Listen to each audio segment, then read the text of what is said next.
te mettre un peu plus haut. C'est ça.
Alors, je vous souhaite la bienvenue. Est-ce que ça fonctionne, moi? Bon. C'est une bonne soirée. Ça a commencé en bas, ça finit en haut. On va monter vers la spiritualité. J'ai divisé mon propos en 4 parties, 5 parties peut-être. La première partie, je ne l'ai pas indiquée au tableau, parce que je vais parler un peu de ce que j'ai fait moi-même dans ma vie d'écrivain et tout ça. J'ai commencé par écrire sur l'art. J'ai pas écrit tout d'abord sur la spiritualité. Le premier livre que j'ai fait, dont on ne trouve plus d'exemplaires, c'est une copie, c'est celui-ci, ça s'appelle Matière et structure, sur les 7 arts. C'est un cours que je donnais au Collège Brébeuf et qui est devenu un livre. Sur les 7 arts, je faisais une soirée sur chacun des arts et je donnais des exemples, bien sûr, de tous ces arts-là, avec des diapos et un piano et tout ça, pour leur montrer que toutes les formes d'art sont basées sur des structures universelles. C'est-à-dire, par exemple, comme le symbole que je prenais, c'était le pont.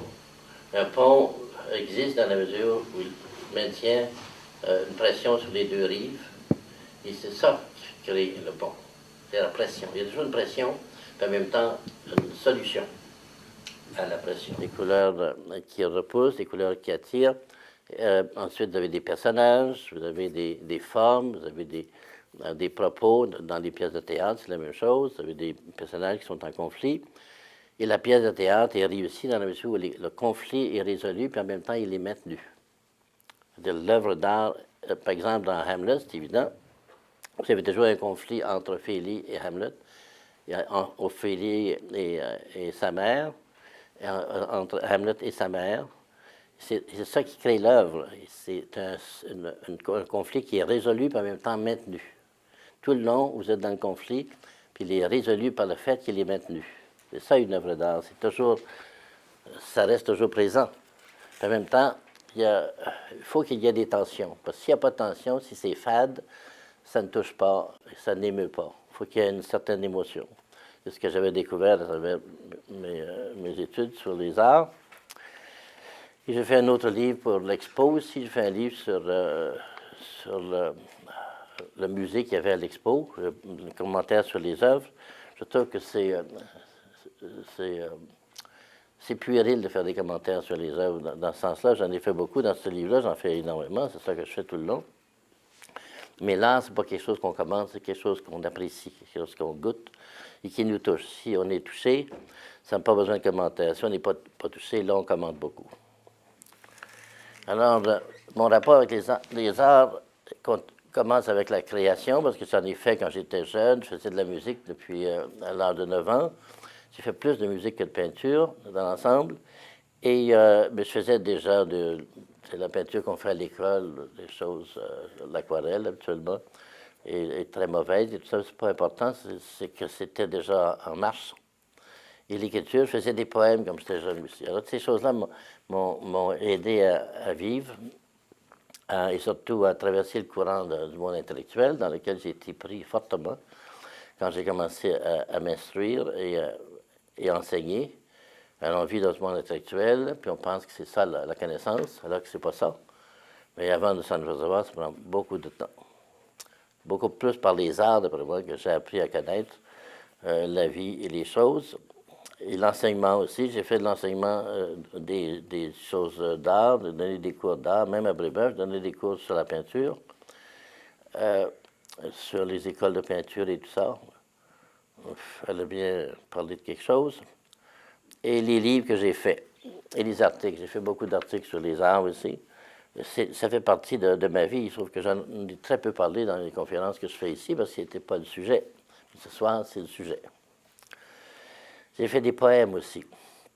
Je vais peut-être en lire un ou deux, mais j'en ai fait très peu, alors c'est pas tellement important, mais pour vous dire que j'ai touché à ces choses-là parce que c'est ce monde-là qui m'a aidé à devenir conscient spirituellement. Parce que l'art, d'après moi, mène vers la spiritualité. On va en parler de ça tout à l'heure. Je vais vous lire un poème que j'ai fait quand je pense que c'était dans les années 70, parce que beaucoup de ces choses-là sont anciennes. Et ça s'appelle le visage poli.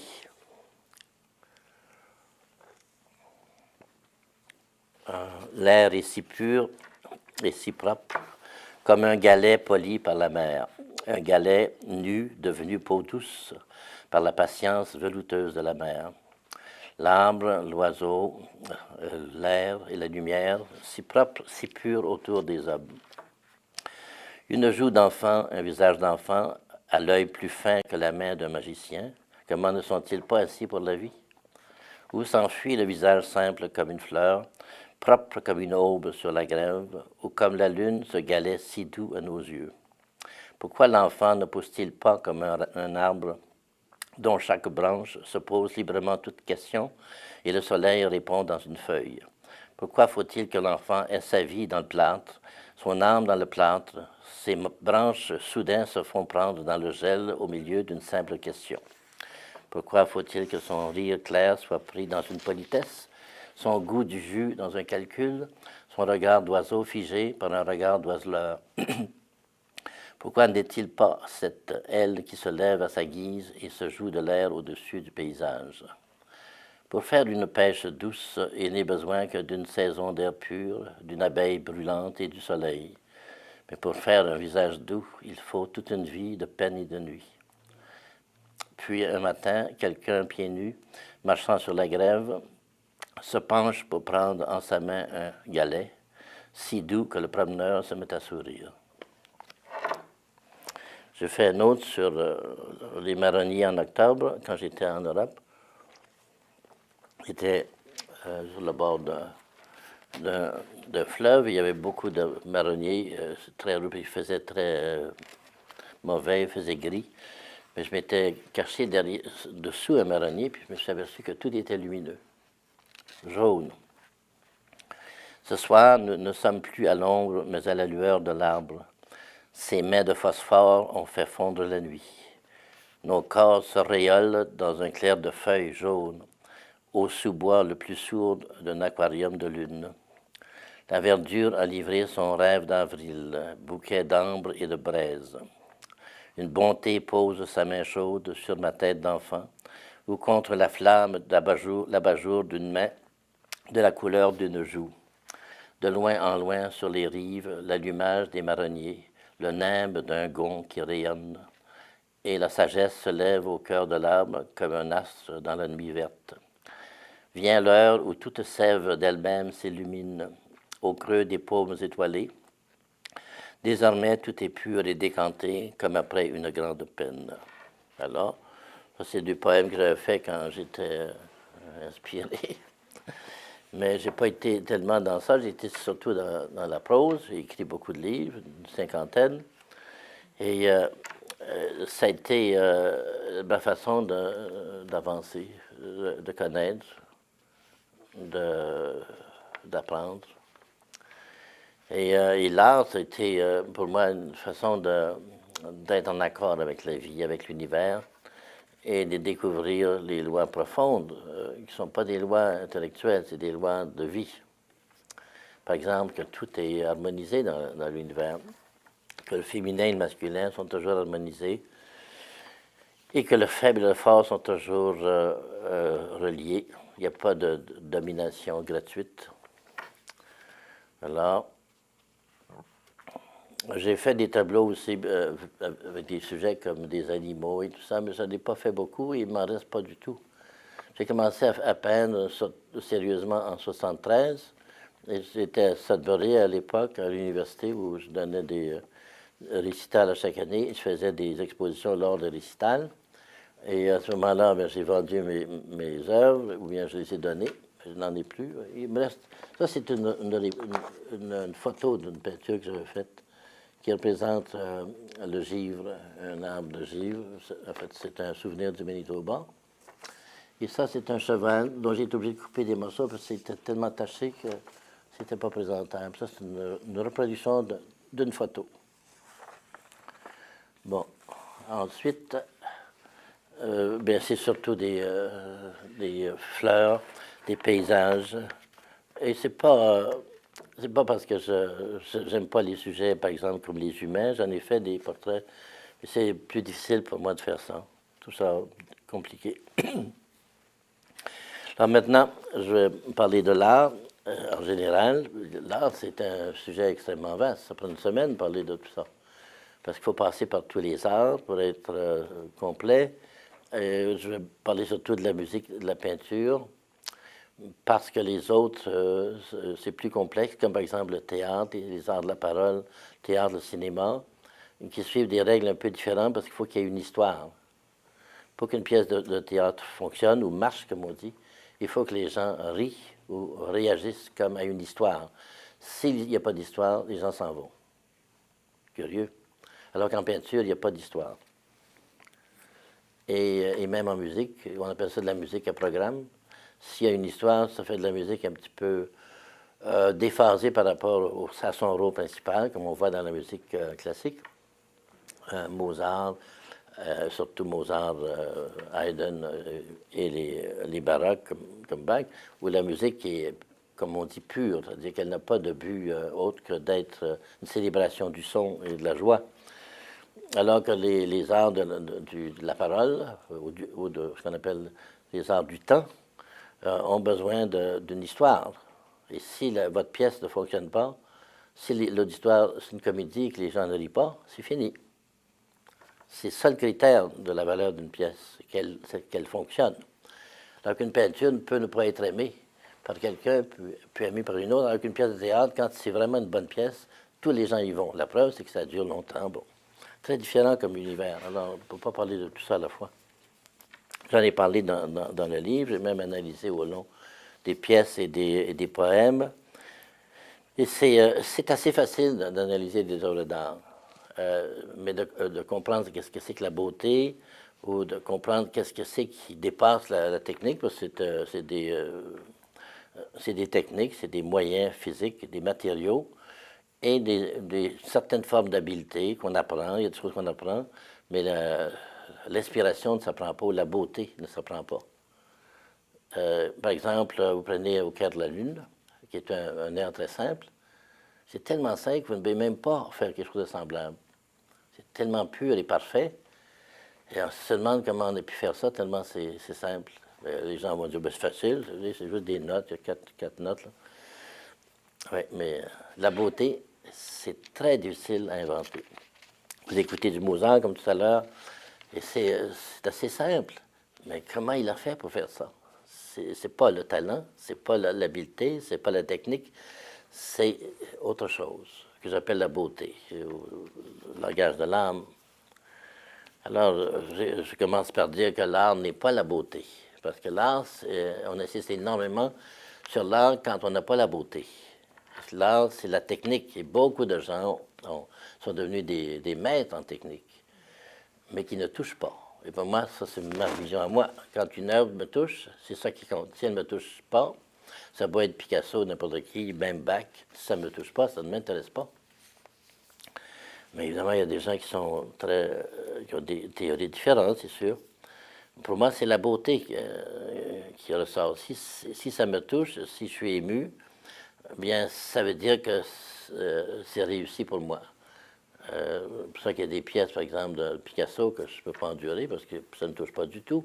Il y a des gens qui sont pâmés devant ça, mais moi, pas. Et je ne suis pas intéressé aux écoles, moi, puis les mouvements, vous savez. Ça appartient à un mouvement, donc ça doit être bon. Ça ne veut rien dire pour moi. L'art, ça ne passe pas par là, mais pour la plupart des gens, ça passe par des écoles, des modes. Comme disait Cocteau, la mode, c'est ce qui se démode. C'est exactement ça, alors que la beauté ne se démode jamais. Donner des exemples. Ça vient de l'Égypte. C'est à peu près 4000 ans en arrière. 4000 ans. D'une beauté absolument extraordinaire. Et c'est un jeune homme.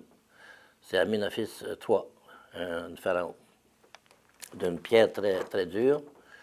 D'ailleurs, c'est brisé, c'est pas complet. Mais il y a une émotion.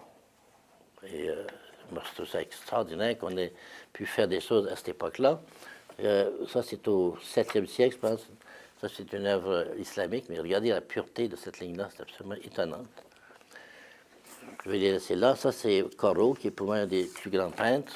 J'en ai d'autres que j'aime beaucoup, mais dont je n'ai pas de reproduction. Corot, c'est vraiment la pureté et la simplicité, puis la transparence, et des couleurs très, très belles.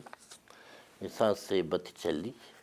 Remarquez que c'est sensuel, mais c'est pas érotique. C'est pas comme Madonna. Pas du tout.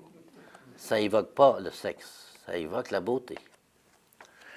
Et celui que j'aime le plus, moi, parmi les peintres, c'est Jean-Paul Lemieux, mais j'en ai pas de lui actuellement. Parce que c'est un homme qui a découvert un espace qui est complètement unique, et d'une grandeur, d'une simplicité. Je trouve que ça, moi, ça me touche. C'est possible que les gens aiment autre chose. Il y a des choses qui nous touchent, et je pense qu'il faut écouter ce qu'on sent. Et ne pas être à l'affût de la mode, ou ce que les gens disent, telle chose, il faut absolument un must. Il n'y en a pas de must. Un must, c'est ça qui vous touche, vous, mais il faut aller voir ça. Moi, je ne suis même pas allé voir les peintures qui étaient au musée, mais je n'ai pas eu le temps. Et c'est des choses que j'avais déjà vues partout en Europe. Et c'est pas tellement de voir que de garder l'émotion de ce qu'on a vu. Moi, j'ai vu ces choses-là en Europe, les peintures de Provence. Et une fois que vous les avez vues, ça ne vous quitte pas. Vous les avez en vous. Alors, vous pouvez toujours les revoir, mais ça ne change rien. La connaissance est là. Alors, la beauté, pour moi, c'est quelque chose qui est dans la nature, alors que l'art, c'est fabriqué par l'homme. L'art, le mot artificiel contient le mot art. C'est artificiel, l'art. C'est une création humaine, puis pas vraiment une création, plutôt une adaptation, parce qu'on prend des matériaux qui viennent de la nature, sauf la voix. La voix humaine, c'est vraiment la seule création pure de l'homme. Ça ne vient pas d'aucun matériau de l'extérieur. C'est probablement que ça commence là, la musique. Alors, c'est un art, c'est une technique qui est inventée par l'humain. Il fait longtemps que ça existe, depuis le début. Cependant, ce n'est pas la même chose que la beauté de la nature, qui n'est pas fabriquée et qui est inimitable. Vous pouvez toujours essayer de l'imiter. Vous ne pouvez pas faire une rose, c'est impossible. Une peinture d'une rose, c'est rien.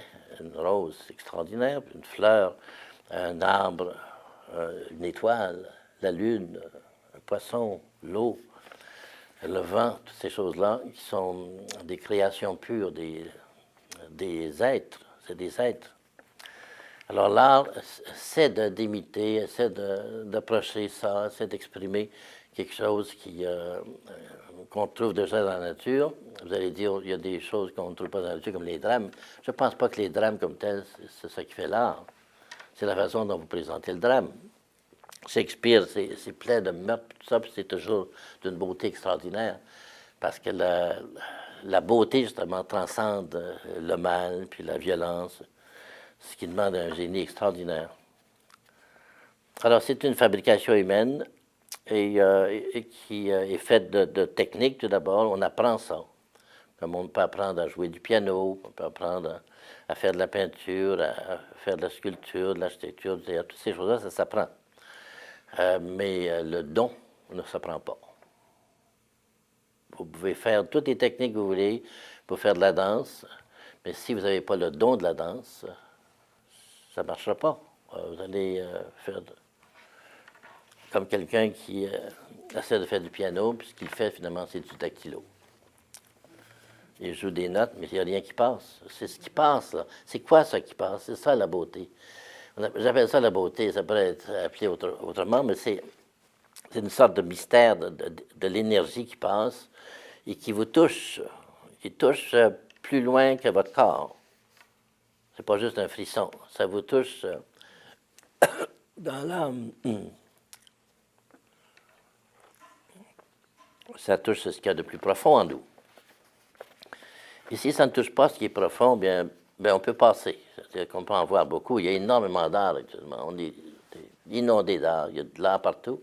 Puis il y a très peu de beauté. Parce que les gens se mettent à faire des choses avec une conscience qui n'est pas encore nettoyée souvent. Ils restent avec énormément de colère, de haine ou de conflits intérieurs, conflits entre leur sexe féminin et leur sexe masculin. Ils ne sont pas en paix avec eux-mêmes. Alors, ils font des œuvres qui sont déchirées, qui ne sont pas en harmonie et qui n'évoquent pas justement cet élément de beauté. Ça ne touche pas de la même façon. Tout l'art révolutionnaire, politique, tout ça tombe dans ça. Pour moi, ce n'est pas de l'art, c'est utiliser la technique pour présenter un message, une propagande ou un point de vue, mais il n'y a pas de point de vue dans l'art. Ce n'est pas un point de vue au sens politique ou bien un commentaire sociologique. Pour moi, c'est beaucoup plus pur que ça. Et quand ça reste toujours dans le domaine de la souffrance humaine, je trouve qu'il y a assez de souffrance, assez de misère dans le monde sans qu'on en mette en plus dans l'art. Écoutez, là, ça devrait au moins nous laisser respirer, nous faire voir autre chose, nous faire, je sais pas, deviner qu'il y a plus que ça dans l'être humain, que de la misère, de la haine et de la violence. Je pense que l'art pourrait aider à faire ça, mais il y a encore beaucoup de violence dans les arts, surtout la peinture. Bon, la beauté, ça fait partie de l'être, ça fait partie de l'âme. Il y a, c'est des traits d'âme, la beauté, l'émerveillement, la pureté, la joie, l'amour, ce sont des traits de l'âme, ça existe dans l'âme. Mais, justement, quand la personne, dans son âme, n'est pas claire, c'est-à-dire, c'est un peu comme quand vous roulez en auto, actuellement, ces jours-ci, et vos feux sont remplis de boue, alors vous ne voyez pas. Ben, c'est ça, l'âme qui n'est pas purifiée. C'est ça. C'est pas de la lumière qui sort. Alors, il faut que la personne ait fait son travail sur elle-même, autant si elle est artiste qu'autrement, même plus. Parce qu'elle a un rôle dans la société encore plus important que probablement que les politiciens. Un artiste, c'est un être qui guide par son art. Il guide, c'est-à-dire qui amène les gens à se connaître, à se libérer, à se voir tel qu'on est réellement, au-delà des apparences. L'apparence nous mène au-delà des apparences. Parce qu'il y a de l'apparence dans l'art, bien sûr, c'est toujours de l'apparence.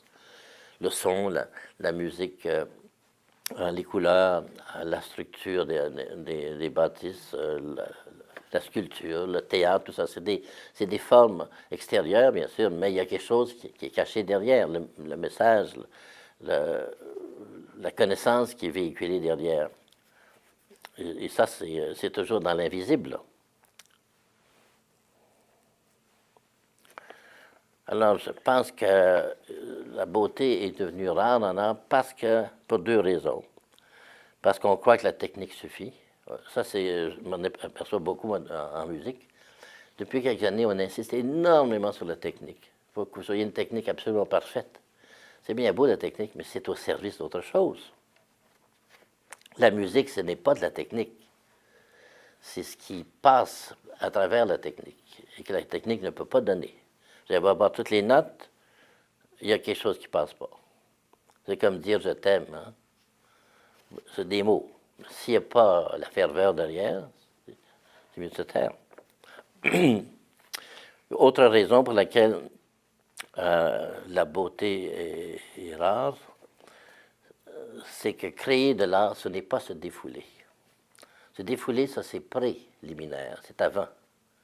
Se défouler, se dégorger, sortir toutes ces crottes et tout ça, là, ce qu'on n'aime pas, là, c'est les colères qu'on a contre la vie. C'est pas de l'art, ça. C'est avant. Et quand vous faites une œuvre d'art, moi je le sais parce que ça m'est arrivé souvent, quand je suis en colère ou quand je suis ému, il faut que j'attende. Il faut que j'attende que ça soit assez clair, assez apaisé pour que la forme puisse se manifester. Autrement, c'est n'importe quoi qui sort. C'est un cri, mais un cri. Pas de l'art. C'est un chant qui est de l'art, pas un cri. C'est pour ça que Munch, je ne peux pas avaler ça. C'est manifester la misère des êtres humains. On n'a pas besoin de ça, parce que c'est déjà, on la voit sur la rue, on n'est pas obligé de la voir dans les œuvres. Il me semble que c'est autre chose. C'est la façon dont j'ai vu ça, en tous les cas, à travers les années. La beauté est un don qui est fait par la vie et qui n'est pas quelque chose qu'on obtient. Pas plus que l'amour, vous obtenez ça, la beauté non plus. Vous ne pouvez pas faire qu'une chose arrive comme ça. Ça se fait tout seul si l'instrument est prêt. Alors, c'est de l'instrument qu'il faudrait parler. L'âme, la personne qui est animée par cette énergie qui vient de la source. On trempe dans la source, bien sûr. Et ça n'a rien à voir avec la religion, ça n'a rien à voir, vous savez, que l'art religieux. Moi, je n'ai aucun intérêt pour l'art religieux. On a écouté cette pièce au début, pas parce que c'est de l'art religieux, mais parce que c'est beau. Parce que la plupart de l'art religieux, c'est fondé sur des croyances complètement sottes, inutiles ou sottes. Alors que des fois, ils arrivent à créer de la beauté, mais pas parce qu'il y a de l'art religieux, parce que la personne qui l'écrit est inspirée en tant qu'artiste. Parce qu'il y a beaucoup de cochonneries dans l'art religieux. Moi, je le sais parce que quand j'étais en religion, j'étais en charge de la chorale, puis que de choses. Alors, la beauté n'est pas notre création humaine. On ne crée pas de la beauté. On crée quelque chose qui est inspiré de l'intérieur. Et si on est vraiment à l'écoute totalement de l'inspiration, là, il peut se passer quelque chose qui nous dépasse complètement. Puis on est même soi-même en admiration devant le produit, parce que ça ne vient pas de nous, cette partie-là. Ce qui vient de nous, c'est la technique. Bien sûr, on peut faire tout ce qu'on peut sur ce plan-là. Et la beauté est dans l'être. C'est parce notre âme est belle qu'on trouve les choses belles. On trouve l'écho, on trouve l'accord. Et l'âme est belle dans sa nature, mais elle est voilée, il y a un écran, il y a énormément de blocages qui viennent de nos émotions négatives, et que si on ne nettoie pas ça, bien, la beauté est frelatée, elle est faussée, elle est voilée. C'est comme en amour. On peut faire un rapprochement avec l'amour. L'amour, la qualité de l'amour est la qualité de l'âme que vous avez à ce moment-là quand vous aimez. Alors, elle nous touche, la beauté, parce que notre âme, comme j'ai dit, est beauté. À un niveau très profond, nous sommes beauté. Nous ne sommes pas laids. Ça évidemment, là, il faut sortir du christianisme. Hein. Et, sauf le christianisme grec orthodoxe, qui pratiquait ce qu'on appelait la philokalie. La philokalie, en grec, ça veut dire l'amour de la beauté. Alors, leur spiritualité orientale, religieuse, chrétienne, mais orientale, très différente de celle de Rome, qu'on a connue ici, insistait sur la beauté de l'être humain, sur l'âme, la pureté de l'âme, sur la joie de l'être. Il n'y a pas de péché. C'est pas ça du tout. C'est de l'amour et de la joie. C'est ça qui compte. Alors que dans la religion chrétienne, comme vous le savez, je ne sais pas juste vous le rappeler, tout est basé sur le péché, et le péché est à partir du sexe. Et l'amour est absent. On parle beaucoup d'amour dans le christianisme romain, mais il n'y a pas d'amour. Et l'art, même l'art religieux romain, c'est basé sur les mêmes croyances qui viennent de Saint-Augustin, tout ça. Alors, la beauté nous touche parce que notre âme est beauté, je répète, parce que ça, on ne dit pas ça beaucoup à la télévision. Et que l'âme est transparente, elle est émerveillée, elle est pure et aimante. Regardez les enfants, vous avez l'âme. Vous regardez des visages d'enfants de 6 mois, par exemple, ils sont complètement présents, ils sont là. Ils ne sont pas dans la pensée, ils sont là, dans l'être. Ils sont présents, ils sont complètement ouverts, ils sont complètement en étonnement, en acceptation de la vie. L'âme est présente, puis elle va se voiler, il va y avoir plusieurs voiles, plus que 7 voiles, hein, plusieurs voiles, des voiles, qui viennent des préjugés, des peurs, les croyances, ça c'est beaucoup de voiles, des menaces, sentiments de menaces, mépris de soi, culpabilité, tout ça c'est des voiles. Et ça, c'est comme des nuages, hein, ça empêche le soleil. Alors l'âme finit par ne plus respirer, il n'y a plus d'âme. L'âme, elle est tellement étouffée, ça ne paraît plus, elle est plus présente, elle ne peut plus agir. La plupart des gens vivent comme ça. C'est pas parce qu'on les juge, là. C'est que les gens ne pensent pas à ces choses-là, on ne leur enseigne pas. Ceux qui devraient enseigner ne le font pas. et enseigner que chacun doit se faire la paix à lui-même, avec elle-même, s'aimer, se pardonner, guérir son mal, arrêter de vivre dans ça, sortir de ça, apprendre à se libérer de ça, pour être bien. Puis ensuite, là, vous découvrez justement que vous êtes complètement ouvert. C'est comme un enfant, vous redevenez comme un enfant. Il y a des gens qui font ça à travers les années, toute la vieillesse. Il y a des gens qui ont fait ça dans la vie spirituelle, mais tous ne le font pas dans la vie spirituelle. Il ne faut pas penser que c'est miraculeux. La vie spirituelle, ce n'est pas automatique. Il y a des gens qui entrent dans ça, puis ça devient une béquille, ou bien ils se soumettent à un maître, ou bien ils commencent à se séparer des autres, croyant qu'ils sont supérieurs. Il y a toutes sortes de déviations dans ça. Et se nettoyer, il faut être vraiment très honnête avec soi-même. En tout cas, ce qu'on découvre, c'est déjà là, c'est la beauté. Comme dans un arbre, comme dans un oiseau, c'est la même beauté. On est comme ça, sauf qu'on est tellement habitué à ne pas s'aimer qu'on se trouve laid, puis ça ne sert à rien d'aller à des concours de beauté. C'est pas cette beauté-là dont on parle. C'est pas de perdre du poids non plus. C'est vraiment tellement pas ça, là. C'est de s'aimer tel qu'on est. Et bien sûr que vous allez maigrir si vous commencez par vous aimer. Mais ça commence pas comme ça. C'est pas de maigrir, c'est pas d'acheter les bonnes crèmes, puis d'avoir du kohl, puis tout ça sur les yeux, puis d'avoir le bon teint, puis la bonne chevelure surtout, puis la bonne robe, puis la bonne ci, la bonne ça. Ça n'a rien à voir avec ça. Il y a des gens qui sont beaux, qui sont pas de phare, pas de rien. Ils sont naturels, ils sont vrais avec eux-mêmes. Et c'est là que ça commence. Alors, c'est ça dont je parle. Alors, dans la mesure où le blocage négatif, les blocages négatifs, qui sont toujours basés sur la peur, dans la mesure où ces blocages-là font écran à l'âme, à moi-même, à ce que vous êtes vous-même, l'âme ne s'exprime plus. Elle n'est pas touchée non plus par la beauté. Ça va ensemble. Vous ne devez plus être vous-même, vous n'êtes plus touché par ce qui est vrai dans la nature partout ailleurs, et vous cherchez des évasions artificielles, cherchez des beautés artificielles. Ce n'est pas des beautés, c'est simplement des paradis artificiels. Ça ne résout absolument rien parce que vous retombez encore dans le même pétrin. Alors, un artiste, quelqu'un qui fait de l'art, doit être en paix avec lui-même ou avec elle-même. C'est absolument essentiel pour son art. Ce n'est pas une affaire de religion, là. C'est que vous n'êtes pas bien. Si vous n'êtes pas bien avec vous-même, moi, je ne suis pas du tout d'accord que pour faire de l'art, il faut être torturé, mais pas du tout. Bien sûr qu'il y en a qui ont été torturés, mais ça fait mal, tout simplement. Schubert était torturé, mais son art était tellement extraordinaire qu'il pouvait quand même sublimer tout ça. Et Mozart n'était pas torturé, et Bach encore moins. Alors, ce n'est pas la torture, Mendelssohn n'était pas torturé comme tel, et je ne pense pas que Chopin était tellement torturé, bien sûr qu'il souffrait, il y avait une maladie de poumon, mais ce n'est pas de ce genre-là dont je parle, c'est de la souffrance intérieure.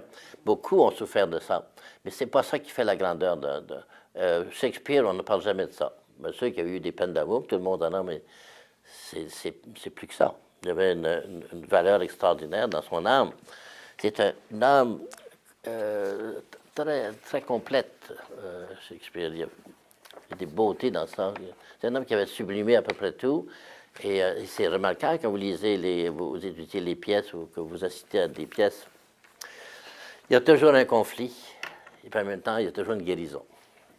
Et la guérison peut venir dans la façon de dire, la façon de l'exprimer, c'est d'une beauté extraordinaire. Et cependant, c'est triste parce que les gens se tuent, tout ça, oui, ça reste. Mais il peut y avoir de la beauté même dans ça, dans la mesure où c'est racheté par la forme, par l'expression extraordinaire. Quand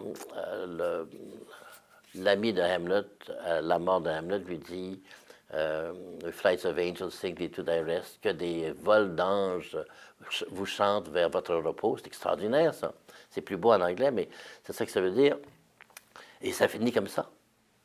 Et la pièce, c'est d'une beauté extraordinaire, même si tout le monde est triste, voyez. Mais la tristesse c'est ça que l'art peut faire. La tristesse, comme dans la personne qui apprend à se guérir, elle peut transcender et transformer la matière négative, c'est-à-dire les peines, les déceptions, les douleurs, et ça devient quelque chose d'extraordinairement beau. Parce que l'être humain est fait pour devenir comme ça. Voilà. C'est pas fini. La beauté ne s'obtient pas par l'effort. Vous pouvez obtenir beaucoup de choses par l'effort, faire de l'argent, réussir plus qu'un autre, dépasser les autres, gagner des prix, tout ça. On peut faire ça, gagner des médailles d'or, tout ça. On peut faire ça par l'effort, surtout par l'effort. Vous pouvez gagner même des prix de piano puis de violon, oui, par l'effort. Mais je pense que ça, c'est pas encore tellement de l'art, dans le sens que vous ne créez rien, vous faites seulement qu'exécuter. Mais pour quelqu'un qui est peintre, ou compositeur, ou architecte, ou sculpteur, ou cinéaste, c'est un autre niveau. Il n'y a pas d'effort qui va obtenir la beauté. La technique, oui, tout ça, les matériaux sont là. Et il faut beaucoup travailler, il faut travailler sans cesse. Mais en même temps, quand ça vient, c'est pas parce que vous avez travaillé.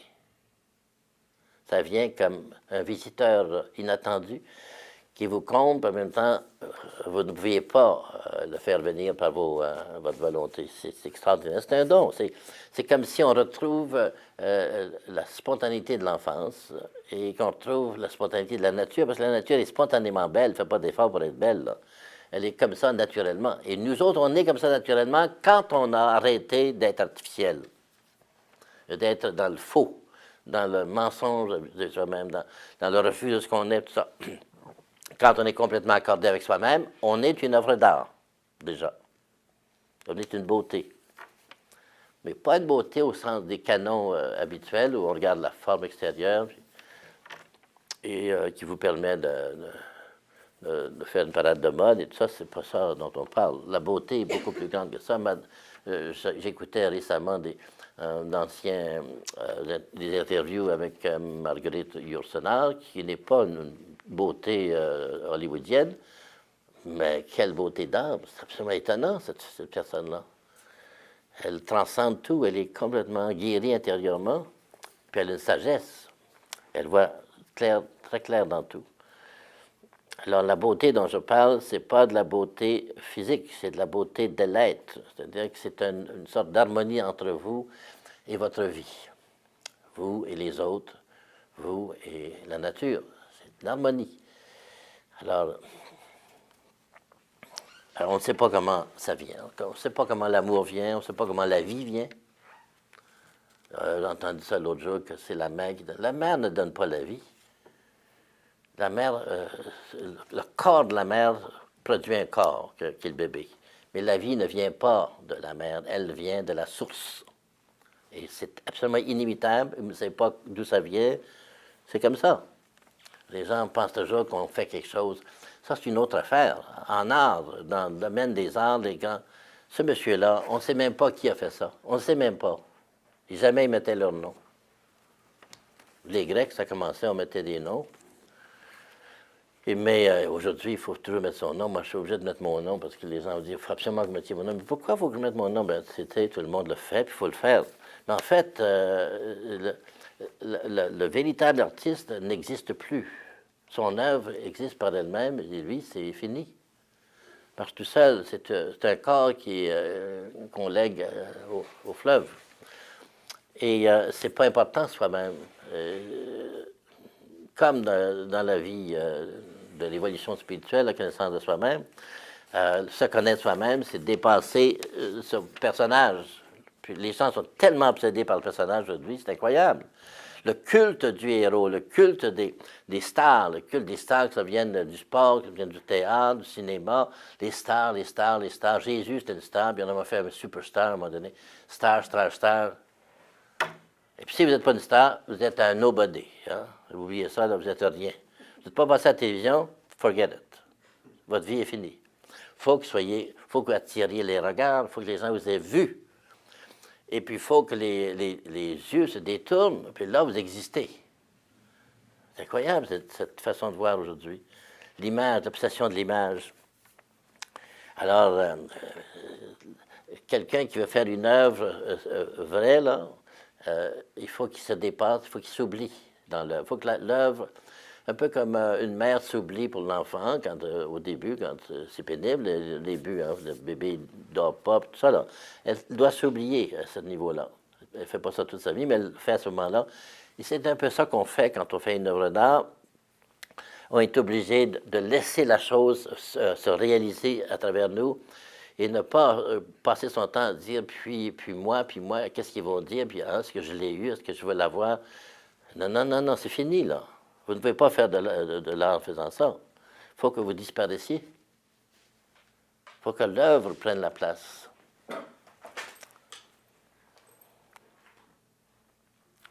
Comment inventer quand les hommes vivront d'amour? Comment inventer la sérénade de Schubert? Comment inventer Au clair de la lune? Comment inventer In Paradisum?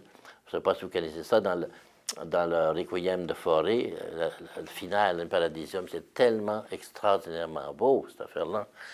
Puis vous écoutez ça, vous dites, mais où est-ce qu'il a pris ça? Où est-ce qu'il a pris ça? Le Laudate qu'on a écouté, et toutes ces choses qu'on regarde, qu'on peut voir dans les musées, qu'on peut voir dans les albums qui sont tellement bien faits aujourd'hui, vous regardez ça, puis c'est là que vous commencez à vous reconnaître. Si vous êtes vraiment à l'écoute de vous-même, vous allez reconnaître que vous êtes dans cette beauté-là. C'est du connu, là, c'est de la parenté, vous êtes dans ça. Et il y a un mystère dans ça qu'on ne peut pas expliquer, qu'on ne peut jamais comprendre, puis même aujourd'hui, on essaie de savoir si Mozart, on a trouvé le crâne de Mozart, puis autrefois c'était Beethoven, s'il est mort de telle chose, on s'en foutit, hein, comme on dit ici. Mais qu'est-ce que ça peut bien? Ça n'a rien à voir, c'est pas important, ça. Et même Van Gogh, qui soit mort fou, c'est pas important, pour l'œuvre, c'est pas important. Si vous voulez étudier l'homme, c'est autre chose. Si vous voulez étudier la maladie qu'il avait, c'est autre chose. Mais si vous regardez l'œuvre, c'est un bateau qui s'en va de lui-même sur la mer. C'est fini. Vous n'êtes plus le père ni la mère de cette œuvre-là, ça marche tout seul. C'est comme les oiseaux, les mères oiseaux. Quand le petit oiseau, l'oisillon est prêt à voler, pouf, va-t'en. Il pousse en dehors du nid. C'est un peu ça l'œuvre d'art. Ça ne m'appartient plus. Bon, la spiritualité, ça c'est le dernier chapitre. Spiritualité. Alors, c'est quoi la spiritualité? Ben, j'en ai parlé pendant des livres et des livres, et des conférences, et ça ne m'a pas l'air plus clair qu'avant. La spiritualité, ça, c'est aussi mystérieux que la beauté. C'est ce qu'il y a de subtil en nous, de plus subtil que tout le reste, et le plus réel et le plus vrai. Comme disait Saint-Exupéry, qui était vraiment complètement éveillé, qui disait que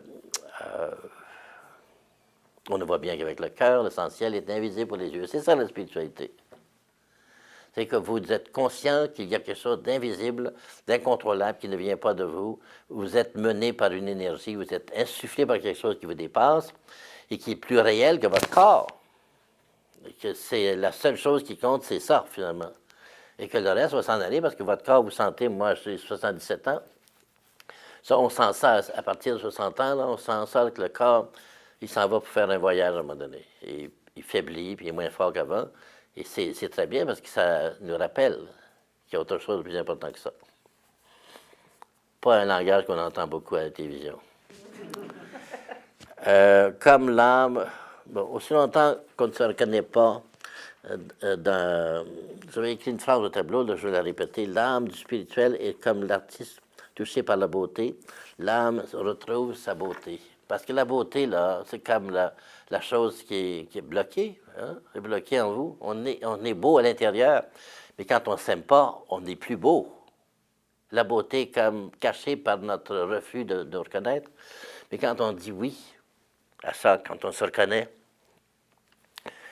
on devient exactement comme une étoile, comme un paysage d'une grande beauté, comme un arbre, comme un oiseau, comme un poisson, comme un cheval. On devient beau.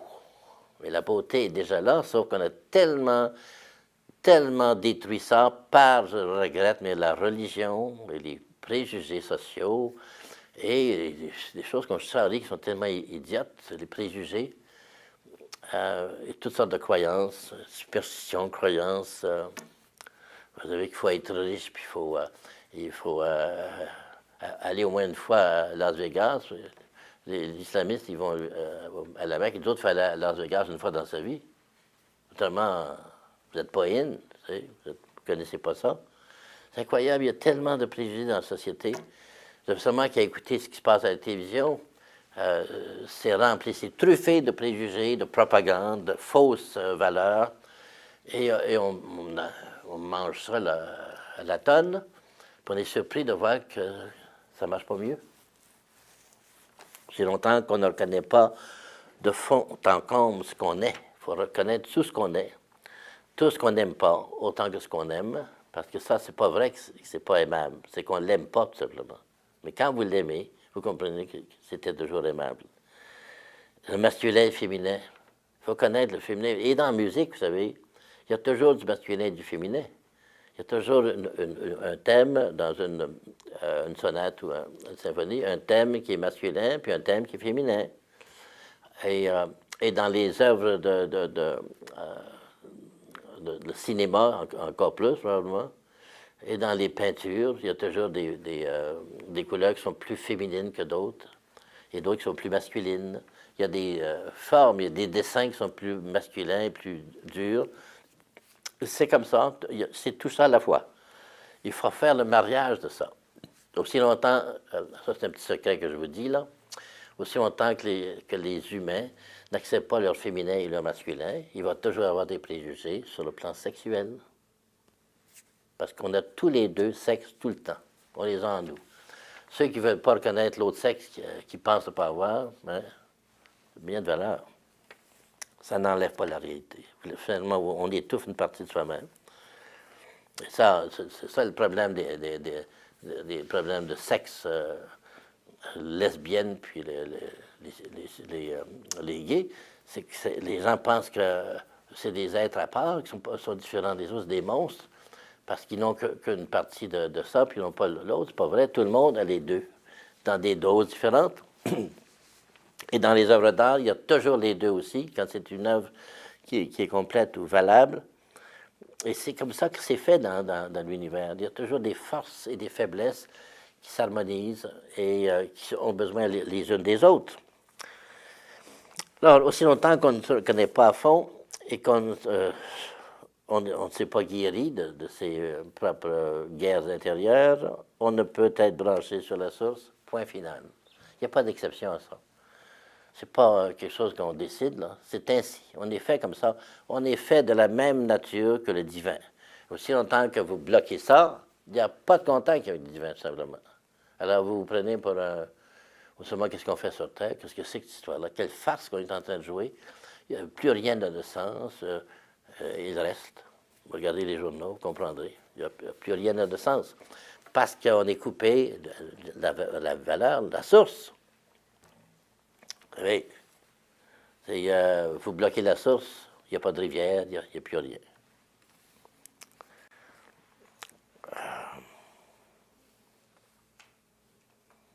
Ça veut dire que l'âme s'éveille. De la même façon que l'âme qui s'éveille, qui devient consciente d'elle-même, l'œuvre réussie est une guérison. De la même façon, c'est une guérison, une œuvre qui est bien réussie. Ça guérit la personne qui regarde, si elle est ouverte à la guérison. Parce que vous pouvez tout simplement vous réfugier dans les commentaires. Ça, il y en a beaucoup, beaucoup à Radio-Canada le matin, j'écoute ça, là. Il y a de la musique, mais surtout des commentaires. Ils vous disent tout sur la personne qui a composé ça. On n'a pas besoin de savoir du tout. Quel rhume qu'elle a eu à tel moment. Puis, non, mais c'est épouvantable. On défait le sacré de l'œuvre d'art qui ne peut pas être violé. Vous pouvez pas. Ça ne sert à rien de parler de la vie de la personne. L'œuvre d'art a une vie en soi. Ça ne dépend pas de la personne. Alors, c'est une guérison, une sorte d'harmonisation des conflits, des opposés, comme le pont dont j'ai parlé tout à l'heure. Le pont. Moi, je trouve ça extraordinaire, un pont, parce que ça montre que la tension est toujours là, et en même temps, elle est résolue. C'est ça qu'on appelle un pont, c'est la résolution de la tension. Mais la tension n'est pas enlevée. S'il n'y a pas de tension, pouf, le tombe n'existe plus. Tout est fini. Là, je voulais mettre ça au tableau, mais je n'ai pas eu le temps au début. Excusez-moi. C'est moi qui ai fait le bruit, je pense. Oui. Alors, dans le livre ici et dans mon livre, ça c'est un livre qui pourrait vous aider aussi à voir ce que j'ai à dire sur l'art et sur la vie, parce que c'est pas lu beaucoup. Le chant d'une vie, c'est une sorte de biographie par questions et réponses, et je parle de l'art énormément dans ça. Alors, au clair de la lune, vous savez, il y a 4 phrases. Au clair de la lune, mon ami, prête-moi ta plume pour écrire un mot. Ça, c'est la même genre de... Au clair de la lune, mon ami, pardon. Prête-moi ta plume pour écrire un mot. Là, ça change, là. Mais les valeurs sont les mêmes. Puis à la fin, on revient au refrain. C'est toujours le même rythme, les mêmes valeurs de notes, mais la troisième change. Parce que si c'était toujours la même chose, ça serait monotone. Et dans l'œuvre d'art, il n'y a jamais de monotonie. S'il y a de la monotonie, c'est mal fait. Il faut qu'il y ait toujours variété, changement. C'est pour ça qu'on a deux couplets, pas deux couplets, 2 vers. Et le troisième vers fait variation. On appelle ça un divertissement. S'il n'y a pas de divertissement, c'est plate à mourir. Il faut absolument qu'il y ait divertissement. Dans toutes les chansons, qui sont les modèles finalement de la musique, les chansons sont toujours basées sur un refrain, un couplet, plusieurs couplets, un refrain. On revient toujours au refrain. Le refrain, c'est comme ce qui assoit la musique. Mais quand on passe dans le couplet, ça nous dépayse, de telle sorte que quand on revient dans le refrain, on est tenté par la porte de derrière. C'est intéressant. Toutes les chansons sont faites comme ça, basées sur des refrains. Regardez, par exemple, la chanson que j'évoquais tout à l'heure, Quand les hommes s'aiment d'amour. Vous avez la même chose, et tout d'un coup, la deuxième partie qui fait divertissement absolument dans un ton différent, et ça revient. Mais quand vous revenez, c'est une guérison. C'est fait comme ça, l'art. Vous êtes dépaysé, là, vous êtes un peu mal, mais vous vous retrouvez, puis là, vous êtes bien. C'est tellement simple, mais ça suit toutes les lois de la nature, toutes les choses de la nature sont faites comme ça. Il y a toujours une variété, puis il y a toujours une répétition. Ça répète, mais ça répète pas seulement. Il y a toujours une variété en même temps. Comme dans votre corps, vous avez des bras répètent les jambes, mais ils sont différents. Il y a toujours de ça dans l'être humain. Alors, l'œuvre d'art permet justement de suivre les lois de la vie, mais d'une façon différente, c'est-à-dire artificielle, bien sûr, parce qu'on crée une œuvre qui n'existe pas dans la nature comme telle, sauf que les matériaux existent déjà, sauf, comme j'ai dit, pour le son. Le son de la voix, ça n'existe pas dans la nature, ça existe dans l'être humain directement. Tandis que les couleurs, ça existe dans la nature, et surtout les matières colorées que vous empruntez de la chimie, tout ça. Et bien sûr, quand vous faites une bâtisse, tout vient de la nature. Le bois, le fer et tout ça. L'acier, le verre, tout vient de la nature. Mais vous ne faites que réarranger ça d'une façon complètement nouvelle. Dans ce sens-là, c'est une création, mais une création secondaire.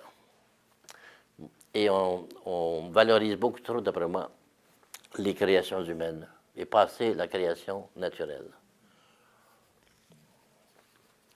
Et justement, Marguerite Yourcenar parlait de ça. Elle dit les gens sont obsédés par les créations humaines, surtout la technologie, puis on est infesté de ça actuellement. Puis on pense que toutes les solutions vont ça, mais il n'y a aucune solution qui vient de la technologie. Vous ne pouvez pas résoudre la guerre en Irak par la technologie. Hein? Impossible. Et même les corporations américaines, il n'y a pas de technologie qui va résoudre ça. Et même l'Internet ne peut pas résoudre rien.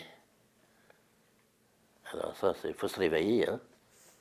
Il n'y a rien d'automatique dans ça. Il faut que les êtres commencent à se reconnaître eux-mêmes. Il faut qu'ils dépassent le monde des matériaux et comprennent que tout ça, c'est uniquement des instruments et qu'on est derrière. C'est nous qui sommes derrière. Et c'est ce qu'on fait nous-mêmes qui compte et non pas ce qu'on produit. Ce qu'on produit. Il y a énormément de production. Il y a des surproductions partout. Et cependant, on n'a pas guéri la Terre, on n'a pas guéri les humains, on n'a pas guéri les maladies, on n'a même pas guéri l'être humain. L'être humain est encore malade à bien des points de vue. parce que la guérison ne vient pas de l'extérieur, c'est pas parce que vous avez un Internet, que vous avez les meilleures machines du monde ou les plus rapides que vous allez être guéri. Mais non, pas du tout. Il faut arrêter d'être à ce point-là infantile. Il faut que les personnes découvrent que seul moi peux changer ma vie. Pas un instrument, pas une auto, pas un ordinateur, pas un instrument quelconque, parce qu'il y en a tellement. Rien de tout ça ne peut changer ma vie. Les annonces sont tellement bien faites. Hein. Si vous avez cette chose-là, votre vie va être changée. Laissez-moi rire. La vie n'est jamais changée. C'est des choses extérieures qui sont changées, puis ça complique votre vie en plus, parce qu'il y a plus d'objets. Et si ça ne marche pas, parce que des fois, ça ne marche pas, c'est compliqué. Alors, mais c'est pour vous dire hein, on a valorisé énormément la création humaine et on a perdu nos liens. Même Picasso, je regrette, Picasso a perdu complètement le contact avec la nature. Ses œuvres d'art, c'est uniquement des visages humains, qui ne sont même pas reconnaissables. À partir de la période bleue, là, il a commencé à tomber dans son style. Et moi, je trouve ça incroyable qu'un homme si puissant soit tombé dans ça et qu'il ne soit pas revenu de ça. Il n'y a pas de nature. C'est uniquement des visages déformés de ces femmes et des autres personnes qu'il connaissait. Mais ça n'aide pas, ça. Voilà, mon discours, c'est ça. Et ma façon de voir l'art, c'est certainement unique à moi parce que j'appartiens à aucune école, puis je ne suis pas allé dans les... je ne fréquente pas les artistes. Je ne crois pas à ces choses-là. Mais je trouve que l'art, c'est une fonction pour nous aider à devenir ce qu'on est. Une fonction. Et même pas la plus essentielle. Parce que s'accepter tel qu'on est, puis reconnaître qu'on est beaucoup plus que ce qui apparaît, qu'on est infiniment plus, et qu'on peut tout faire à ce niveau-là, tout. Tout est possible au niveau de notre conscience. Alors que sur le plan de la technique et sur le plan de l'art, parce que l'art c'est technique, tout n'est pas possible, c'est faux. Vous ne pouvez pas tout faire. Vous savez, même les Atlantes qui existaient 10 000 avant Jésus-Christ, de 200 000 à 10 000 avant Jésus-Christ, les Atlantes étaient autrement plus avancés que nous autres. Ils pouvaient même faire un avion qui est à la fois un sous-marin, qu'on ne peut pas faire encore. Tout était plus avancé. Et, la technique, c'est secondaire. Ce qui est important, c'est l'être humain. On est plus qu'un corps, on est plus que de la technique, on est plus que de l'art. Moi, je suis complètement dans l'art, je vis dans ça, mais je vois très bien la place. Et que si ça m'empêche de me réaliser moi-même, il faut le mettre de côté. Il faut que ça m'aide à me réaliser, à devenir ce que je suis réellement, c'est-à-dire un être spirituel, un être éternel, qui ne restera pas longtemps sur Terre. Et comme disait Marguerite Yourcenar, tout ce que faut être modeste, hein, tout ce qu'on a écrit, tout ce qu'on a créé, les gens vont l'avoir oublié, les gens s'en souviendront même pas. C'est correct. C'est pas fait pour... J'espère qu'ils vont se souvenir de moi quand je vais être mort, tu sais. Voyons, quand vous êtes mort. Vous n'êtes jamais mort, premièrement. C'est votre corps qui s'en va. Pourquoi cette histoire de vouloir être célébré après? Vous savez, les gens, vous regardez ça, moi, ça m'intéresse terriblement. Donc, je vois les gens qui meurent, puis des gens, des fois, qui sont un peu plus connus, puis là, il y a un petit morceau dans le journal. Il résume sa vie dans deux, trois phrases, et c'est lamentable pour pas rire. Tout ce qu'il a fait, puis tout ce qu'il a créé, c'est réduit à rien. C'est comme ça. Vous regardez dans le dictionnaire, tous les gens célèbres. Moi, je suis déçu à chaque fois. Je dis, mais il n'y a presque rien. Il y a des gens que je trouve extraordinaires. Il n'y a presque rien. Mais c'est ça. Ça, c'est le personnel, la personnalité. C'est pas important. C'est ce qui s'est fait à travers ça, au-delà de la personnalité, et qui va demeurer, et qui est éternel. Éternel, pour moi, ça veut dire que ça n'a pas commencé et que ça ne s'arrête jamais. Alors, votre corps, je regrette de vous le dire, il a commencé, et donc il va arrêter. Vous n'avez pas l'air d'aimer ça, mais c'est comme ça. C'est commencé, ça arrête. Ça, c'est une loi universelle. Tout ce qui commence, arrête. Ce qui ne commence pas, par conséquent, n'arrête jamais. C'est ce que Maître Eckhart avait dit. Maître Eckhart disait, étonnant ce qu'il disait, je répète ça souvent parce que je trouve ça tellement extraordinaire, c'était tout résumé. Quand j'étais en Dieu, je me suis voulu tel que je suis présentement. Et c'est pourquoi je ne mourrai jamais et je ne suis jamais né. Maître Eckhart. Il dit tout d'un seul coup. Évidemment, en disant ça, il a été condamné par l'Église, il fallait s'y attendre. Il faut que l'Église joue son rôle. Alors, mais il avait raison, puis tous les maîtres spirituels, les gens qui ne sont pas des maîtres spirituels, et qui sont spirituels, pas obligé d'être un maître, c'est pas important, c'est d'être soi-même. Tous les gens qui sont ouverts à ces choses-là vivent les mêmes choses. Ils s'aperçoivent qu'on n'est pas mort. Quand le corps meurt, on n'est pas mort, c'est le corps qui meurt. Le corps ne peut rien faire tout seul. Vous savez, votre corps ne peut pas marcher tout seul. C'est vous qui décidez de marcher. Si vous dites, ben là, je vais prendre une marche, le corps ne fait rien, lui. Il ne fait que suivre vos décisions, c'est votre volonté qui fait ça. C'est votre âme qui dirige ça. Et vous savez, quand le corps, il n'y a plus d'énergie, bien l'âme a beau dire, non, c'est fini, là. On s'en va, on fait autre chose. Le corps, c'est un instrument. C'est usé, puis ça ne fait rien tout seul. Ça n'a aucun pouvoir en soi, le corps. Les gens disent, votre corps, voyons. La preuve, c'est que quand l'âme est partie, on appelle ça un cadavre, on n'appelle ça même pas un corps humain. C'est un cadavre, body, corpse en anglais, encore plus laid, corpse. Mais on ne dit pas une personne, c'est fini, là. Puis on n'aime pas ça tellement, c'est frôler un mort, là, c'est pas un passe-temps favori, parce qu'on trouve ça un peu dégueulasse. Pourtant, c'est juste un être humain, mais dès que l'âme est partie, ce n'est plus un être humain, justement. C'est un véhicule, un peu comme une œuvre d'art. Une œuvre d'art, ça devrait contenir la beauté, mais s'il n'y a pas de beauté, c'est un cadavre. Je regrette, mais moi, j'en veux plus de cadavres. Alors, je suis un peu radical dans ça, comme dans beaucoup de choses. Mais ça m'a pris beaucoup de temps avant de devenir radical puis d'être fidèle à moi-même. Je ne suis pas prêt de le lâcher. Oui, allez-y, monsieur. Et dans l'expression de la beauté, il faut quand même un minimum de technique. Oui, oui. Il faut avoir la façon dont vous parlez, c'est comme la technique, c'était plus ou moins important, mais il faut un minimum. Oui, je n'ai pas dit que ce n'était pas important. J'ai dit qu'il faut absolument avoir une technique, mais la beauté ne vient pas de la technique. Oui. Et même la réussite de l'œuvre ne vient pas de la technique uniquement. Parce qu'il faut qu'il y ait un plus là, qui vient. Oui, une sonate de Mozart, c'est très simple. Hein. Mais essayer d'en faire autant, c'est absolument pas possible. On se demande comment il peut faire des choses si simples, puis que ça marche quand même. Tu sais, comme la petite sonate là, en do, puis il y a la petite sonate, pas la sonate, mais c'est des variations sur maman, là. Vous dirais-je maman. Ben, c'est une simplicité extraordinaire. On dirait n'importe qui peut faire ça. Non, justement, juste Mozart, pas n'importe qui. Et c'est comme si plus c'est simple, plus c'est difficile. Parce que la beauté n'a pas besoin d'être compliquée. Elle peut être un peu comme un enfant, hein? C'est comme tout est là déjà.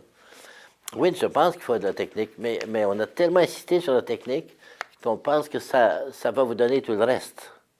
Mais c'est pas ça que ça fait. Ça vous maintient uniquement dans l'exécution, comme on l'appelle.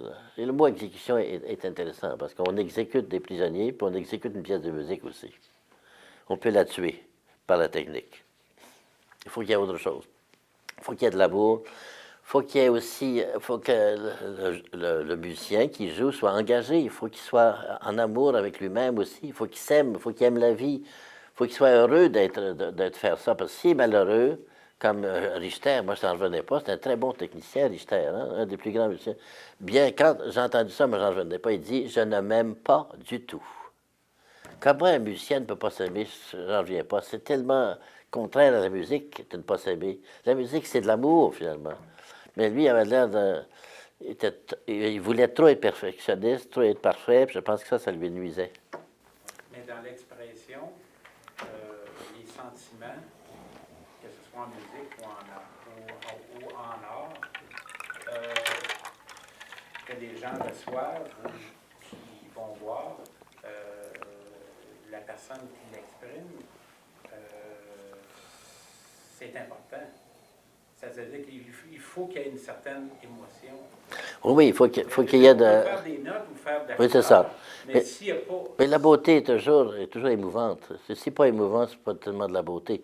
Vous regardez quelque chose de naturel, comme, je sais pas, une chute d'eau, ou bien un oiseau qui s'envole, ça vous touche. Ça vous amène les larmes aux yeux, même, parce que ça vous touche.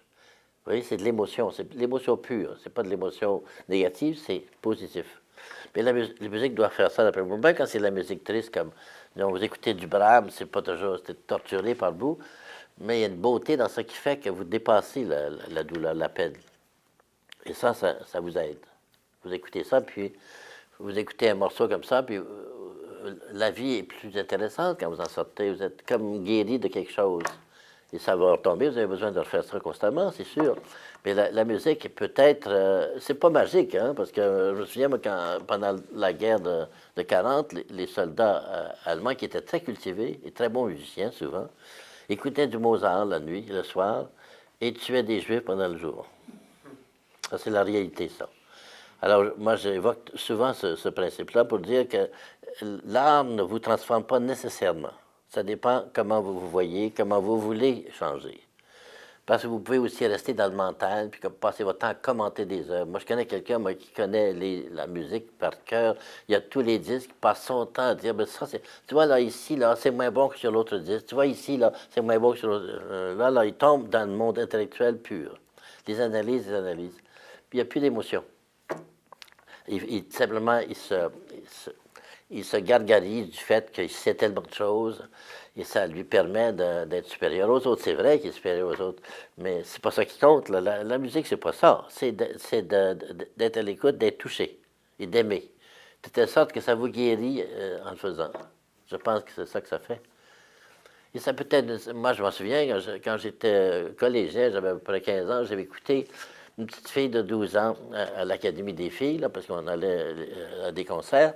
Puis cette jeune fille-là, elle avait 12 ans, elle a chanté en solo, folklore français, québécois, mais je pense que c'est français-québécois. Ça s'appelle La Belle Rose. J'ai cueilli la belle rose. Mais c'était tellement beau, tellement simple, que j'étais complètement transporté. Pourtant très simple, une belle voix, mais une mélodie très simple. Beaucoup de choses dans le grégorien sont comme ça aussi. Et ça vous touche par la mélodie, parce qu'il y a quelque chose de pur dans ça. Alors, dans le grégorien, dans le folklore, souvent, c'était des choses chantées a cappella, parce qu'il n'y avait pas toujours d'instruments. Hein? Et c'est souvent des mélodies qui sont très, très belles, hein? Très pures. Et ça vous touche par la beauté. Il y a des très belles choses dans le folklore. Alors, je ne sais pas si ça répond à votre question, mais allons-y. Oui, madame. Je pense, comme vous dites, la beauté est là. Mais on est plein de blocages, plein de préjugés, on a du nettoyage. Mais c'est ça, je pense qu'on peut, par l'art, par la musique et tout ça, oui. Mais c'est un avancement, c'est un devenir. Oui. Des fois, c'est beau, tout à coup, c'est beau. Des fois, c'est pas beau, jusqu'à temps d'arriver, comme vous dites, à un moment donné, la beauté simple, là, où oui. On est capable d'être. Pas de faire, mais d'être. Oui, souvent, quand on n'est pas bien avec soi, les choses les plus simples, comme le soleil, ça vous ennuie. Ça vous écoeure même, qu'il fasse beau. Quand vous n'êtes pas bien avec vous, n'aimez pas ça le beau temps. Parce que vous ne pouvez pas en jouir. Mais quand vous êtes bien avec vous-même, ça peut être une affaire de rien qui vous réjouit. Une affaire de rien. Vous voyez un oiseau qui passe, un écureuil, ou vous voyez une fleur en quelque part, ou un sourire d'enfant, je ne sais pas quoi, mais c'est n'importe quoi. Parce que vous êtes prêt et vous n'êtes pas alourdi par toutes sortes de chaînes mentales et émotives. Vous savez, on se fait souffrir, on fait son bonheur soi-même. On se crée son propre malheur parce qu'on n'est pas en harmonie avec soi-même. Et c'est nous qui avons le pouvoir de faire ça. Personne d'autre ne peut vous guérir. Vous pouvez aller voir tous les psychologues et les psychiatres que vous voulez. Ils vont vous donner des clés pour vous retrouver vous-même, mais ils ne feront pas le travail pour vous. Et vous n'êtes pas obligé d'aller voir parce que vous savez, les lois de base sont très simples. Tout est en vous. Alors, il y a des conflits qui ne sont pas résolus, qui viennent de l'enfance, c'est normal, ça, ou bien que vous avez choisi une autre vie pour les régler. Et c'est avec ça qu'on avance. Il ne faut pas mépriser ça, puis il ne faut pas non plus dire que il faut absolument détruire ça. Donc, c'est avec ça qu'on avance. Avec un conflit, vous apprenez des leçons, vous apprenez ce qu'il ne faut pas faire aussi. Et à force de dire oui à tout ça, votre passé, vous vous guérissez vous-même. C'est vous qui devez vous faire ça. Alors, et moi, je ne peux pas vous le faire pour vous. Je peux vous dire simplement, voici comment ça se passe. Et voici ce qu'on peut faire. Mais vous devez le faire vous-même. Et c'est pour ça que personne ne peut vous sauver de l'extérieur. Ça n'existe pas un salut automatique. Quelqu'un qui se sacrifie pour vous, puis vous êtes gracié, ça ne marche pas comme ça du tout dans le monde spirituel. Chacun est responsable de son destin. Et c'est beaucoup moins grave qu'on pense. C'est pas une chose terrible, c'est simplement qu'il faut apprendre à s'aimer, à se pardonner, puis à arrêter de s'en vouloir pour avoir fait toutes sortes de ces choses de passé qu'on n'aime pas. Là. Puis on exagère l'importance de nos actes. C'est pas tellement important. Puis il n'y a personne qui vous juge dans l'univers. Il y a des choses qu'il faut savoir aussi. Il n'y a pas de jugement dans l'univers spirituel. Il y en a uniquement chez les humains, sur Terre. C'est un passe-temps favori. Les gens se jugent tout le monde. Ça leur permet de s'excuser eux-mêmes, de ne pas se regarder. Et les autres sont pires que moi, puis tout ça. Hein? Mais pendant ça, là, ça guérit rien. Là. Il faut arriver à se pardonner et arrêter de se juger. Et c'est important, comme je dis, je le répète, c'est important qu'on comprenne que dans l'univers total, la totalité des êtres, la totalité de la communion des êtres qui sont dans l'univers, qui sont invisibles pour la plupart, parce qu'on ne peut pas voir tout le monde, il y a des gens qui sont partis, il y a des gens qui sont ailleurs, et tous ces êtres-là sont dans un monde où il n'y a pas de jugement. Et c'est ça la grave erreur de l'être humain, et que la religion a utilisé avec beaucoup de force. C'est de faire peur aux gens en leur disant faites attention parce que Dieu vous attend et il va vous juger sévèrement, puis il n'y a rien qui va passer. Puis, hey, la terreur immédiate. Et ça dure pour toute la vie. Si vous n'êtes pas capable de vous en sortir, ça vous traîne longtemps. C'est un programme très fort, ça. Parce que c'est basé sur l'autorité. L'autorité vous le dit, puis vous avez confiance en l'autorité, même si elle vous ment. Elle a tellement de pouvoir que vous ne devez pas ne pas vous soumettre. Mais quand vous découvrez la vérité, ça n'arrête pas là. Il faut que vous arriviez à vous corriger tout ça, à guérir tout ça, à mettre du baume en vous disant c'est pas vrai ça. Moi, je ne le sens pas comme ça. Et quand je me regarde, je suis très correct, je suis très bien. C'est mon jugement, évidemment, venu par en haut, là, ce qu'on appelle en psychologie le surmoi, c'est-à-dire ce que la société nous impose de croyances et de fausses croyances qui font qu'on se fait mal inutilement. Et on fait mal aux autres. Parce que quand vous ne vous aimez pas, vous ne pourrez pas aimer les autres. C'est impossible. Il n'y a pas deux sortes d'amour. Un amour pour soi et un amour pour les autres. C'est le même amour. Et c'est pour ça qu'il faut, dans l'Évangile, c'est très simple, c'est dit clairement, aimez-vous les uns les autres comme vous vous aimez vous-même. Alors, il faut commencer par s'aimer soi-même. C'est ça le point de départ. Et le reste vient tout seul. Je suis certain que ça vient tout seul, mais je l'ai fait. Pour les gens de ma génération, c'était pas facile à comprendre. Non, mais quand vous allez le faire, vous allez être beaucoup plus avancé que ceux qui n'ont pas vécu ça. Donc, c'est fait là, c'est fait maintenant. Mais oui, vous allez être beaucoup plus guéri, vous allez être beaucoup plus épanoui que les personnes qui n'ont pas eu des épreuves semblables, parce que c'est des grosses épreuves, ça. Passer par un système qui nous a étouffés. On a moins ça dans le monde de la jeunesse actuelle, mais ils vont avoir d'autres problèmes qui devront arriver, parce qu'il y a beaucoup de choses difficiles à vivre. Ça demande énormément de discernement aujourd'hui, puis c'est pas donné. Et même l'Internet ne vous donne pas de discernement. Alors, vous êtes obligé de le trouver en quelque part. Les jeunes, il va falloir qu'ils le retrouvent, ça. Nous autres, on nous le donnait, le discernement, mais c'était un faux discernement qui venait d'en haut. Là, il faut retrouver ça et dire, mon discernement me dit que ça, c'est pas bon, puis je veux vivre telle chose. C'est fini, ça. Ce monde-là, j'en veux plus. Je voudrais revenir sur le fait que vous disiez pour faire de l'art, ou en tout cas pour pratiquer l'art, il fallait essayer de se vider un maximum pour pouvoir essayer de se connecter, pour pouvoir créer de la beauté. Oui. Est-ce que l'art ne peut pas être un moyen justement pour vous vider cela? Pardon, est-ce que l'art ne peut pas être un moyen pour essayer d'évacuer aussi cela? Comme quand on peut écouter un morceau pour essayer de se lâcher, etc. Oui. Oui.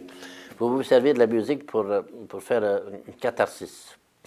Une catharsis, ça veut dire une purification spirituelle, mentale. Comme lorsque vous allez à une pièce de théâtre qui vous fait pleurer, et quand vous en sortez, ça vous fait un bien énorme.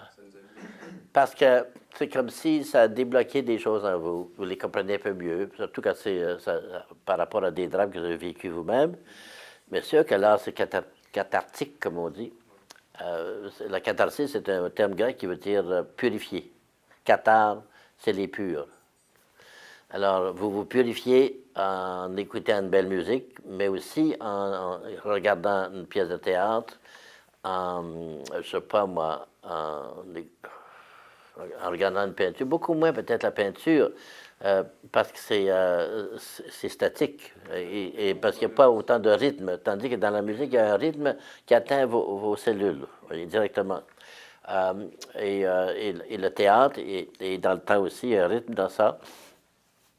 Peut-être, moi, tu vois, les arts statiques comme la peinture et la sculpture, par exemple, qui sont statiques, nous impressionnent peut-être moins à cause de ça, mais les arts du temps, la musique, la parole, la poésie, le théâtre, le cinéma, ont beaucoup plus d'influence sur nous sur ce plan-là, parce qu'ils épousent, ils entrent dans le mouvement, vous voyez, on entre dans un mouvement, et c'est par le mouvement qu'on se nettoie beaucoup plus que par un regard statique, vous voyez.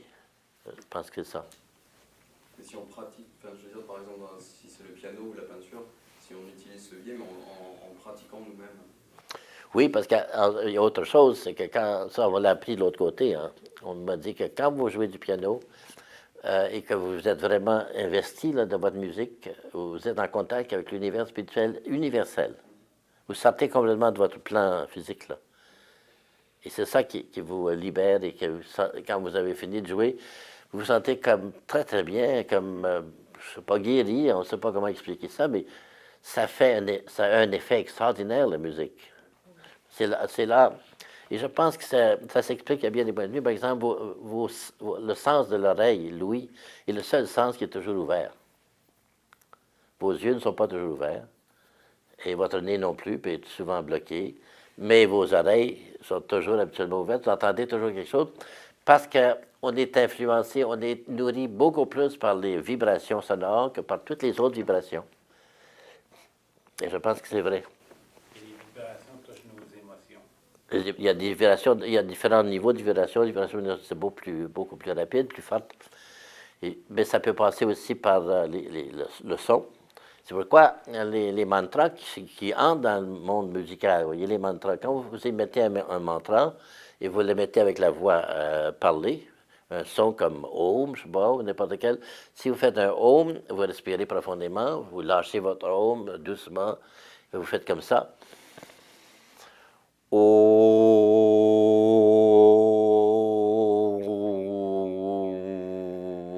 Puis de ça, vous voyez? Et ça affecte votre corps par l'extérieur. Votre corps est touché par ça.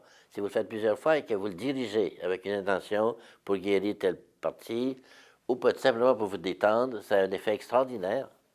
C'est connu depuis longtemps, ça, le son et la voix, se parler soi-même, et se parler dans le miroir aussi, pour se dire des choses, se déclarer l'amour. Dire qu'on s'aime, parce que moi, c'est une technique que j'utilise beaucoup, que j'enseigne beaucoup. Vous regardez dans votre miroir, vous tâchez d'être tout seul pendant que vous faites ça, parce que vous allez parler fort.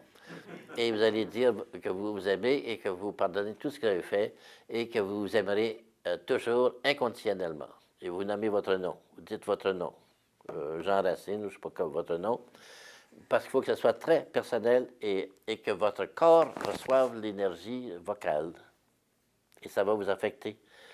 Et ça va même vous gêner au début. Et si vous le faites plusieurs fois avant de vous coucher, la 5e fois, la 6e fois, vous commencez à trouver ça extraordinaire. Et vous commencez à trouver que c'est vrai, tout ce que vous dites. Parce que dès que c'est positif, hein, vous êtes toujours dans la vérité. Dès que c'est négatif, vous êtes à côté de la plaque, c'est sûr. Alors quand vous dites que vous vous aimez, que vous pardonnez, vous ne devez pas vous tromper. Quand vous dites que vous êtes beau, vous ne devez pas vous tromper. Vous n'êtes pas obligé d'avoir un concours de beauté pour être beau, voyez. La beauté n'a rien à voir. Moi, je vois des gens qui sont mariés ensemble, ils se trouvent beaux, puis moi, je les trouve laids. Mais ça, c'est de l'extérieur, ça.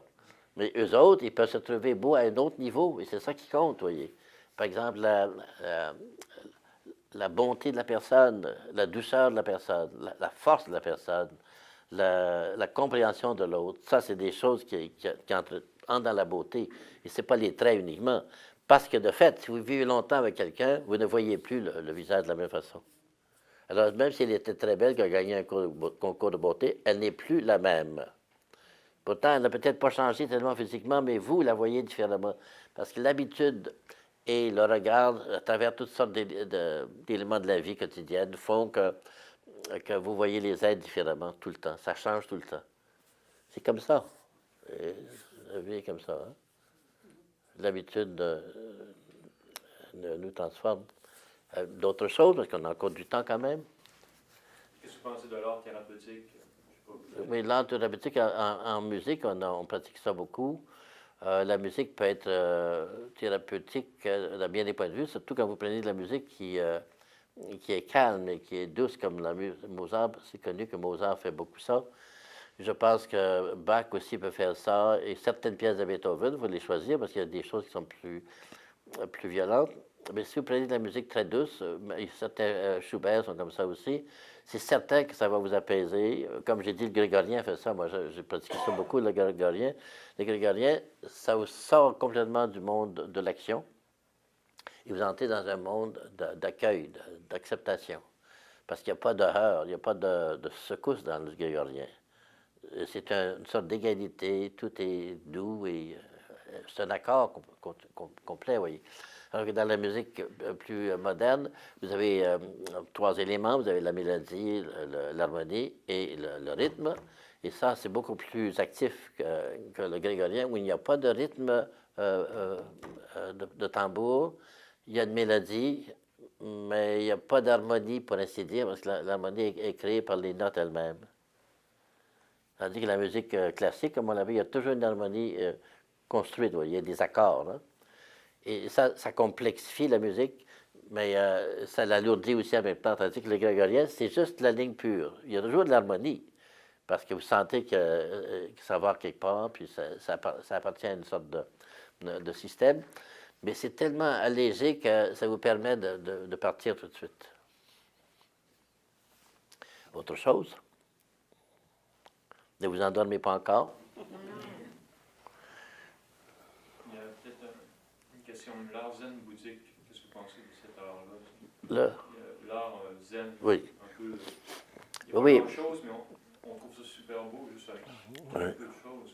Je pense que les Chinois et les Japonais, les Chinois viennent avant les Japonais, mais on trouve ça encore plus chez les Japonais parce qu'ils ont comme une sorte de militarisme qui les a tenus dans du... comment est-ce qu'on dit ça, un réductionnisme. C'est minimal. Leur art est minimal. Il y a très peu de choses dans leur art. Vous regardez une peinture japonaise, par exemple, c'est souvent juste une branche avec un oiseau, puis c'est tout. Et ils ne sentent pas le besoin d'en mettre plus, vous voyez.